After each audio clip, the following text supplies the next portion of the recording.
Good morning, Andrew. It's been a couple of weeks. How are you? What's up, Tosh? Yeah, we took a little break. Actually, well, we went away for the Easter break with the kids. We went to Philly, New Jersey. So nice to get away. How about you? Same thing. Didn't really go away, but I think we had different alternating weeks where our kids were off. So we were off first, and I think you guys were off, or vice versa. Yeah. Yeah, so actually, while I was away, I got a text from you saying that you caught the real estate bug. You want to Uh, get I into did. more I real estate investing.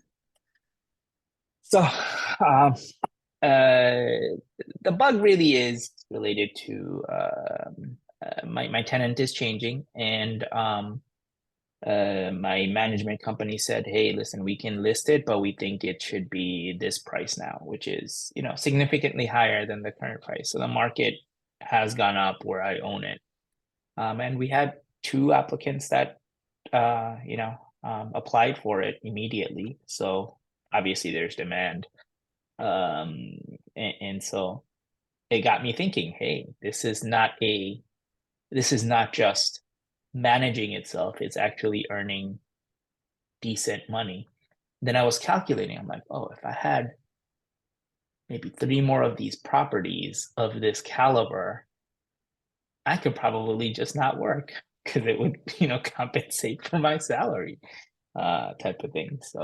Um, so I caught the bug in that sense. And I think uh, you and I talked about seeing how these kinds of investments. And so there's another thing.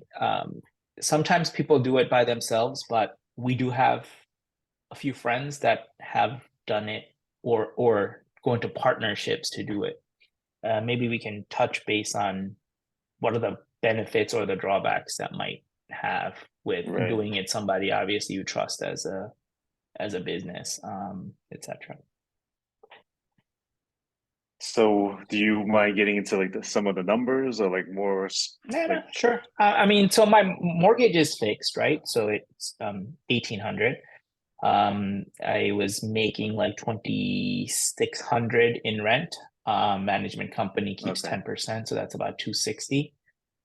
The tenant, all the expenses are on the tenant, so water, Right. electricity, all that stuff. So I had no even upkeep.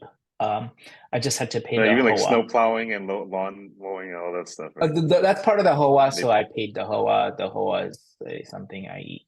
It's about $800 a year, so it's nothing. It's like $80 a month, I guess, or even less than that. Like what is it, $70 a year, I guess. 70, yeah. between 70 and 80, let's just say, for a month. So it's negligible. So now the rent is $3,300. So they already So so significant. you said that you found people who already applied for it Yeah, and are willing to yeah. pay that amount. So Okay. yes, I mean the only thing. I mean, I get, that's not really a drawback. It's understood. People don't really take care of their homes on a rental property as well as you would if you own the home. So there were some damages, and we have to get those fixed before it can be rented again.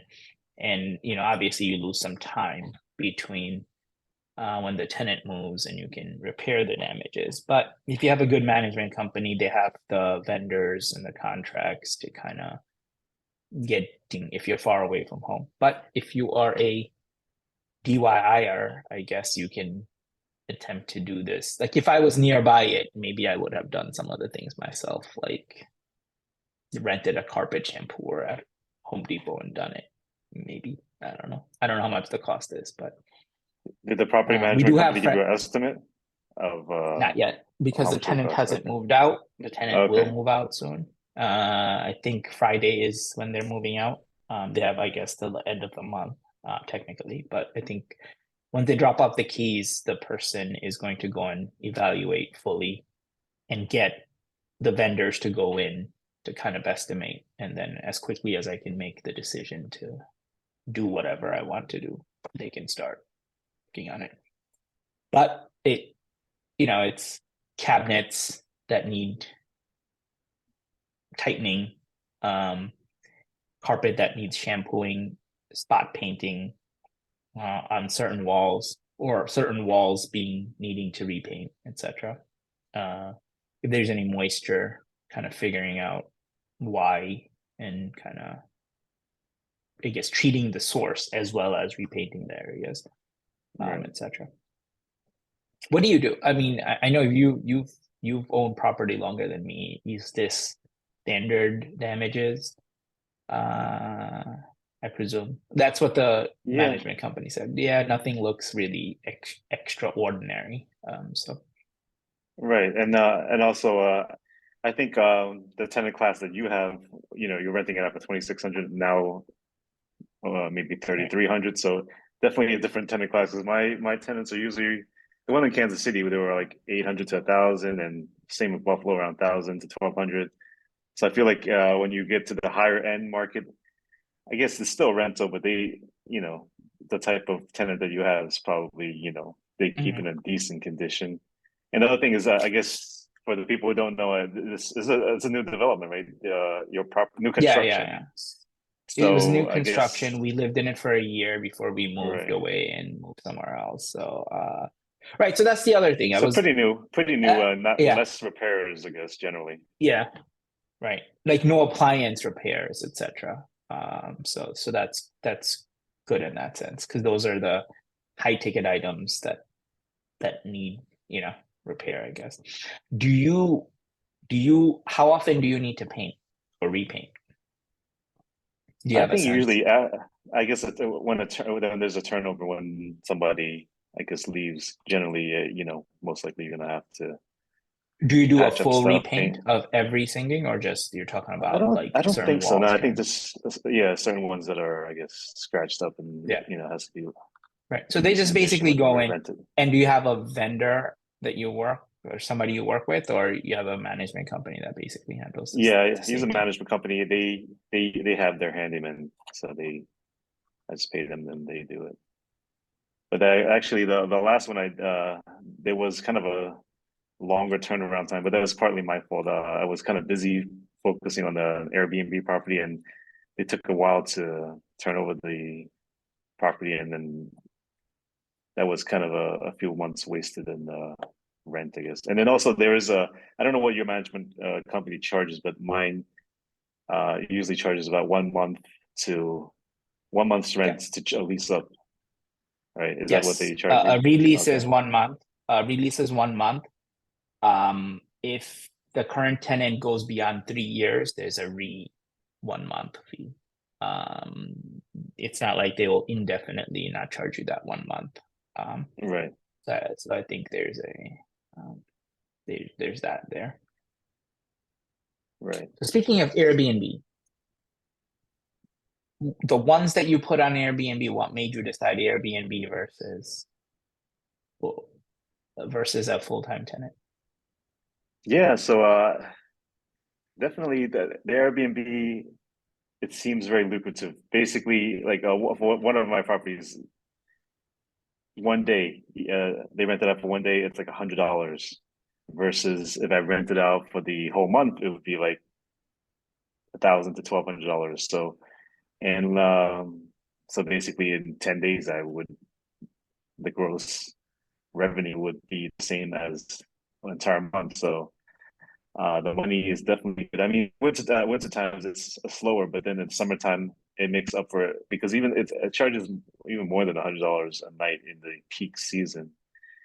And Mhm. some of the downsides that people mentioned with Airbnb, I guess, is it's different people going there. There's more wear and tear, but I feel that it's not necessarily true because with tenants, they're living there, they're there all the time. They use the kitchen, they use everything. Where Airbnb, a lot of times, I mean, they might use the stuff, but for the most part, they're there just to sleep. They're Yeah, so it probably visiting gets the used, city. like they might be using it less than someone. Right. So So that's I fair think enough. a lot of times people think it's more wear and tear because it's more people, but they're not really there to live in the house. They're there mainly to sleep. So they might not even cook. Some people definitely do, but for the most part, they don't really. They're not at the house that often. They're there on vacation or visiting family or friends. So that's one of the main reasons I think it's definitely more lucrative. I think generally I would say the revenue is 2.5 times more than Mm. a long-term rental. The only downside, I guess, you do have to pay for utilities. You're going to be paying for, internet, or the property management fee is generally higher. Some of them charge 20, 25%, even more, 30%. But luckily mine, he's pretty affordable at 15%. So that's pretty good. And then another thing is you have to have an extra expense of furnishing the property. So you have to deal with that. So, uh, so usually Airbnb property managers charge seems like more than Right. Because rental property managers. it's a lot more work. Whereas I guess a property manager for a long-term rental, if there's an issue, they have to find the tenant, and once they have the tenant, if there's an issue, they have to coordinate with a handyman or somebody to fix something, or snow removal, lawn care, that type of stuff. So it's not really day to day. But with Airbnb, usually there's a lot of communication going on with the guest, and then there's also communication with the cleaners as to when to go there to clean. As on top of that, The there's the cleaners are a repairs. separate expense, right? The cleaning expense is Yeah, separate from the management fee. right. Well, my property manager, he also owns a cleaning company, so I pay him with the cleaning. Although, I mean, the guest pays for the cleaning, and then I, pay Give them to my them. property manager for the cleaning. Although some people who self-manage, or yeah, they actually take a cut from the cleaning. So basically, they'll charge, let's just say, $100 for cleaning to the guest. The guest pays $100, and then they pay the cleaner maybe $90. So they kind of take a cut from that too. So that's another source of revenue there. How do you determine what your rental fee is? Does Airbnb or these tools help you? Like based on the Uh market around there, or is it like self-generating? yeah, Airbnb has a pricing tool that you can use, but I think my property manager, definitely knows more about it than I do. But he uses I think there's some kind of software that generates some kind of pricing based on, I guess, the location, the competition, I guess what the market can bear, like what price that Also, you're you not can really get. doing any day-to-day then.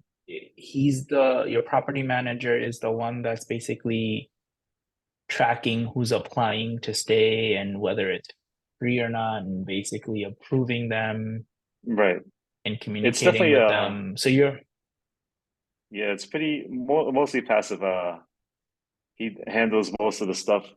In the beginning, I think when he was a smaller company, he had a lot more. He paid attention to the stuff a lot more. But actually, he's a co-host, so I do see the messages from the guests, and there are times that I kind of, I have to contact him. I listen. Did you get this message, or what's going on with this? Or sometimes if I need to refund somebody because of some issue, or somebody leaves a review saying that there are certain things that they didn't like about the property, and then I'll tell them that, hey, we should upgrade this or fix this. So, but for the most part, the day to day he handles, which I like. But I know in the short term Airbnb type of community, they always say, yeah, you should self manage, but that's not something I want to do. I did it briefly for like a month, Mhm. and I'm like, yeah, no, too much work, especially Yeah, long seems like distance. it.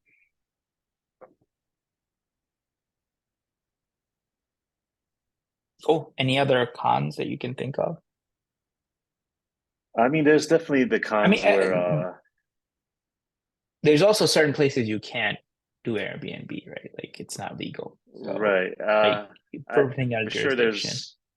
there's a lot of regulations. When Airbnb short-term rentals, I mean, Airbnb first started, it's kind of like a wild, wild west. But now a lot of cities are cracking down. Um, there's a lot of regulations.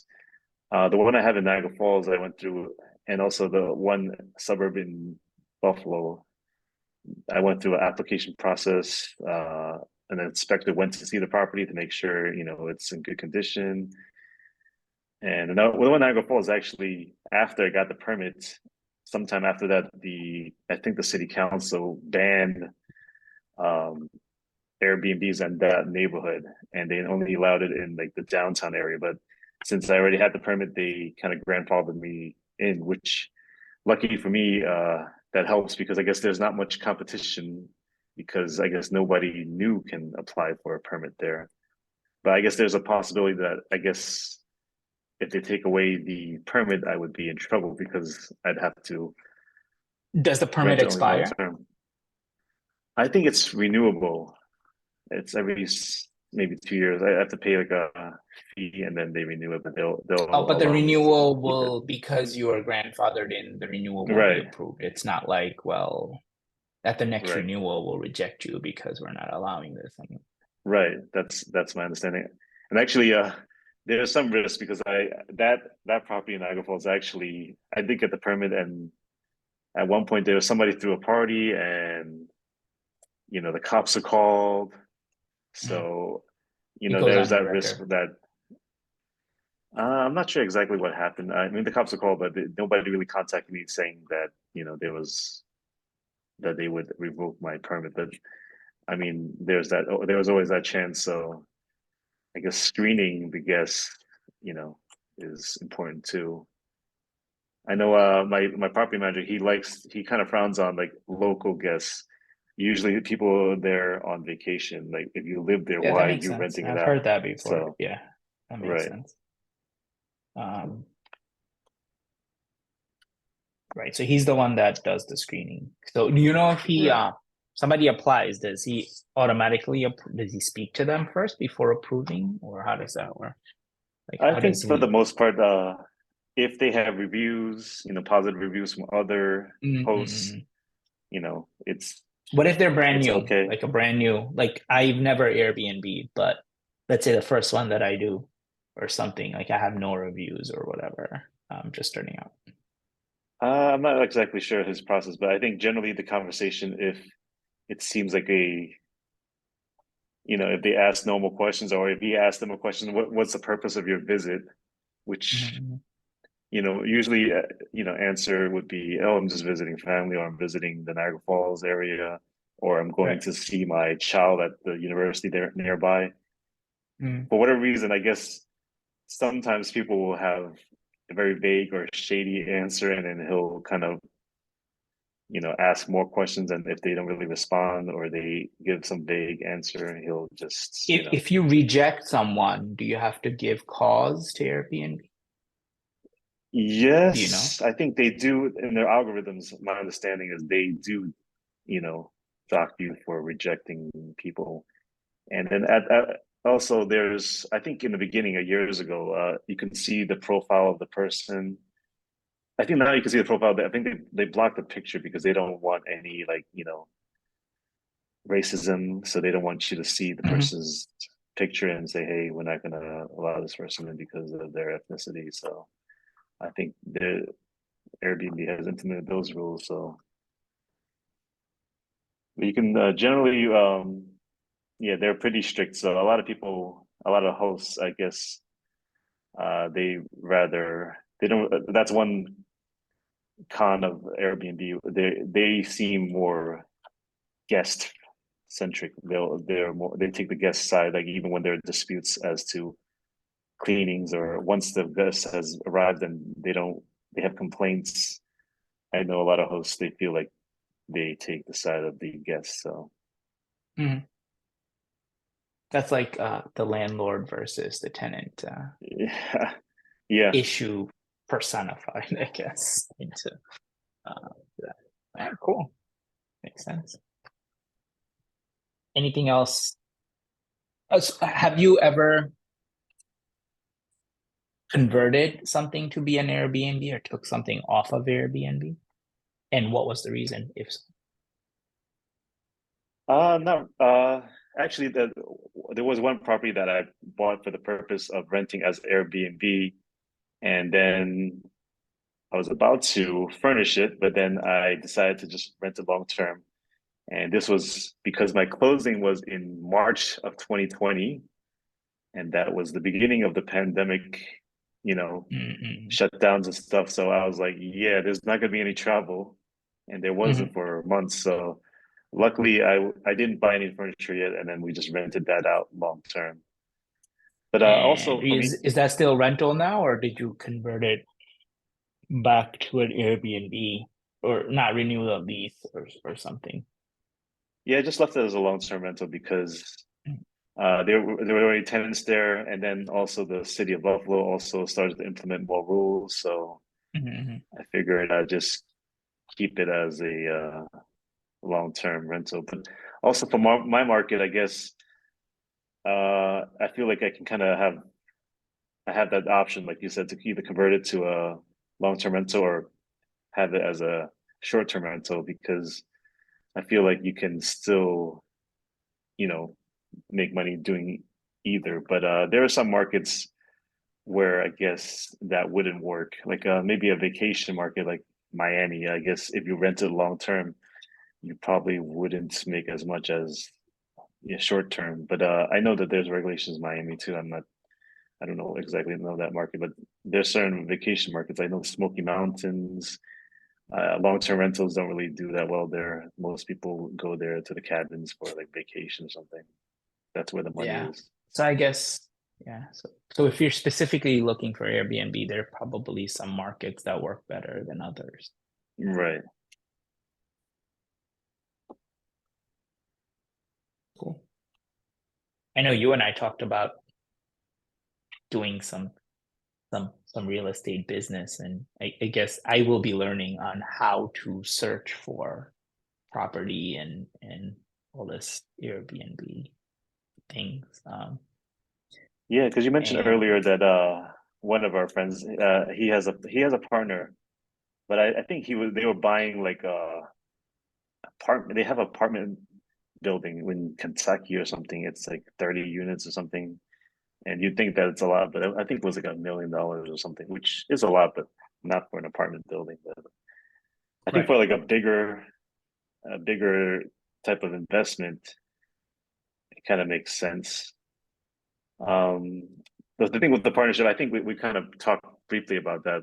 I guess if you put it in an LLC, I wonder, I'd have to look into it, whether you can, because we wouldn't be able to get a mortgage, like a conventional mortgage in the LLC. And if you want to refinance it, I don't know how, the rules of that would work. Maybe it doesn't need to be an LLC, but if there's something that could be like a corporation type, but or maybe there's other ways of doing small businesses that aren't, you know, I'm gonna leave that to you because I think that's gonna be your realm.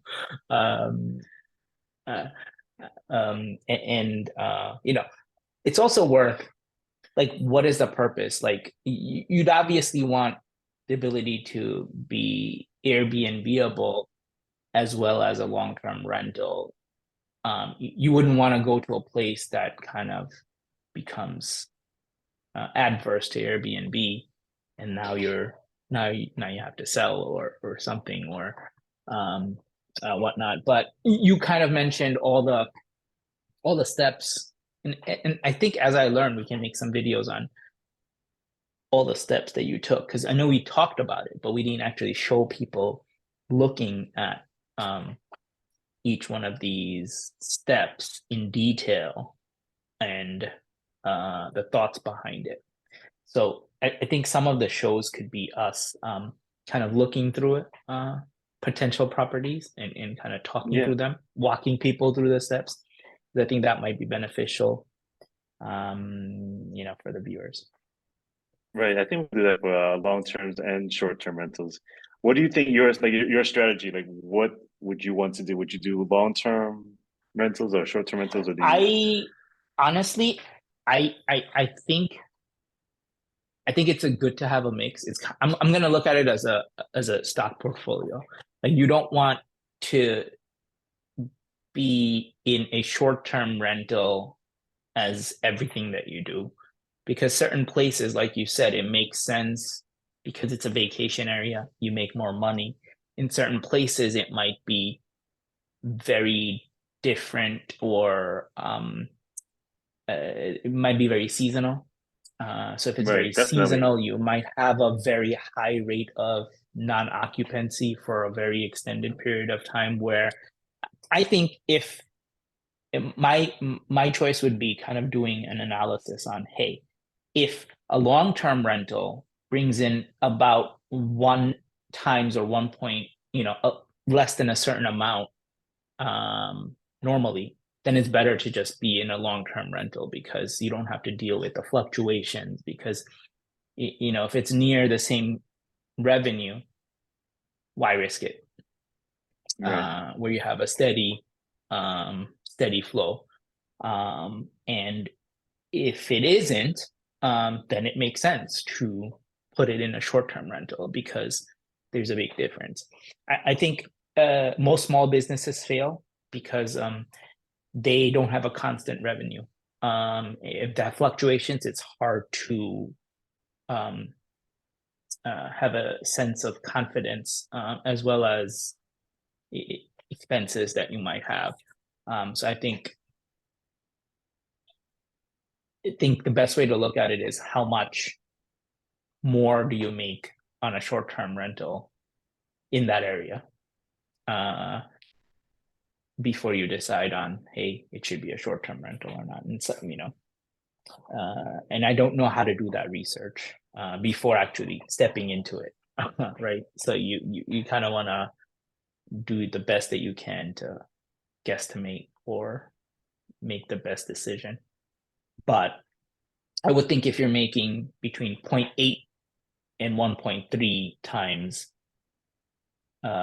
your steady long-term rental, then you just do a long-term rental. But if it's like 1.5x more if you do short-term rentals in an area, then you do it, because even if it fluctuates, you'll still most likely make more than your standard long-term rental in that area. That's what I would think, but I haven't been doing this at all. You have, so you Right. might have a Yeah, I completely think we should different thought definitely on. do a show on how to analyze deals and, for long term and short term.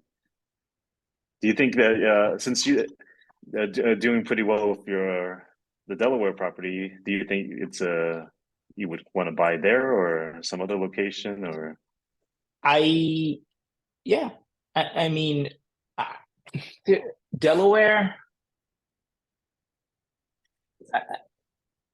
I don't think it needs to be in a place that's makes market value sense, right? Like you obviously don't want to buy in a place uh, that's super expensive and you're not getting there's no visitors, or there's less of a chance of getting a good tenant pool. But at the same time, you don't want to have 100 very small places that barely generate any revenue. And if you pull it together, then it's something, right? I think you got to find a place. Now, places like Delaware, there might be other, and obviously there are other states that have, but I think it's also important to find the states that have good landlord laws, right? or that might be something worth investigating, where the tenant doesn't have an overwhelming advantage to scam. So I'd be interested in knowing what states prefer, or at least make it an even ground for landlords, because that's important. Otherwise, you might get stuck in a situation. It's Uh, probably usually the redder states. yeah, well, whatever the case may be, not necessarily, but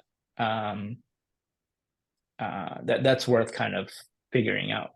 Uh, I also think we should talk to the folks that do it, rekindle some of these. We know they do it, but I don't think I've spoken to the friend that we're talking about in a very long time.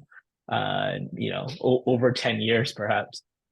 So I'd be interested in talking to them and getting their opinions on it. If they doing something at a scale that you want to get in on, Right. it's worth making that effort. Not just tangentially talking, but specifically talking Yeah. about it. So Yeah, it's been a debate that I've been having in my own mind about I guess we talked about like cash flow. I would say that certain markets like in the Midwest where the prices are lower, the cash flow is probably better, and also the landlord tenant rules are probably more landlord friendly. I guess the yeah. downside with that is even though I guess the cash flow is better, appreciation might not be as good as certain other markets where I guess the prices of the house goes up. And as Well, you've there experienced the rent also appreciates because you said it jumped $900. So yeah, that's my pretty rent significant. appreciated, but my home also appreciated. Right. I didn't buy So in that place thinking it would be right. appreciating. I thought it was one of those places where at least you wouldn't lose. Real estate is one of those where it never really loses money.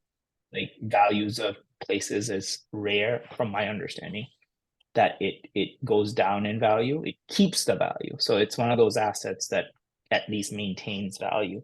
But it's significantly appreciated. But you can, I think, also predict that with migration. So there All right, are definitely. absolute migration trends. And if you see something building, you can make a good presumption that there's a certain migration that's happening from a state to a state or from states to this state. And then try to get in on that as early as Right. possible.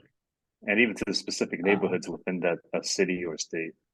yeah, lots of research to be done, but quite interested as long as the management can be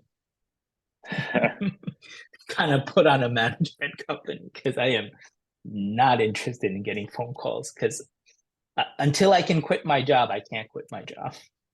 I don't want that stress.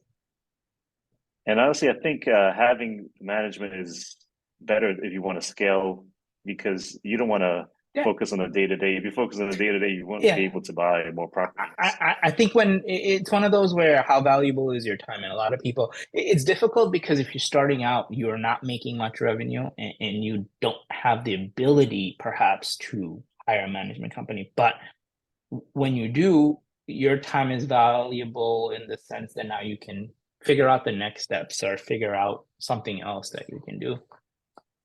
So plus, you're not trying to get into a business to be more stressed and have less time. You're trying to do the opposite, right? Be less stressed and be more free. So I think in our next show, maybe we go through the steps of how to search for some properties. That sounds like a good Maybe one. that's a We good. should do that. And we should All right. definitely contact our friend who's into real estate buying apartments. And he also has a short term rental, I believe, in Oklahoma. So that his Yeah. wife manages. I, yeah. Agreed. So thank you, Andrew. And I think we'll wrap up this show. And tune in next week. Sounds good.